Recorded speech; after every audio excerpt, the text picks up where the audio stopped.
আবার আহত হয়েছে। আসসালামু আলাইকুম। স্যার ইনি আমাদের জুলাই যোদ্ধা একজন। জুলাইয়ের সময় উনি বুলেট খাইছিল অনেকগুলো, এখান থেকে দুইটা বের করা হয়েছে।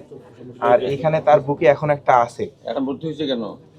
এখানে কালকে মারামারির সময় ওর বুকে খুব জোরে লাথি মারছিল, ইট দিয়ে মারছিল, এভাবে ইট নিয়ে নিয়ে।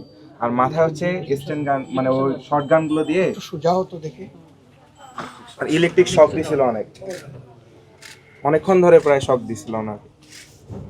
ওর তো বাম সাইড এখনো একটু ফুলা মনে হয়। হ্যাঁ, ওইখানে বুকে স্যার ঘুষি আর ইট দিয়ে মারছে। এই সাইডে একটা বুলেট আছে, সো এই সাইডে অনেক জোরে জোরে ইট দিয়ে এমন লাথি ঘুষি দিছে। ওই বুলেট দিয়ে খারে বিদায় দিছিল। ঠিক আছে, ওই বুলেট নিয়ে খারে বিদায় দিছিল। শেখ হাসিনাকে ইট দিয়ে ওদেরকে বিদায় দিবা ইনশাআল্লাহ।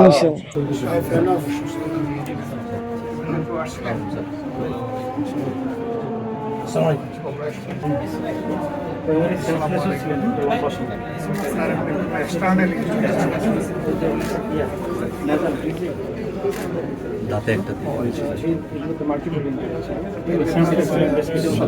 সাইডটা হতে পারে এক্সটারনালি। জি জি আর একটু দাঁত পড়ে গেছে না, ঘুষি মারছিল ওই হাতে যে মারছিল তার আংটি ছিল।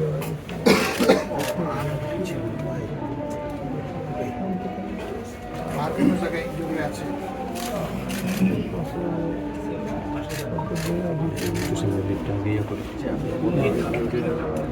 লিফট কত যাবে?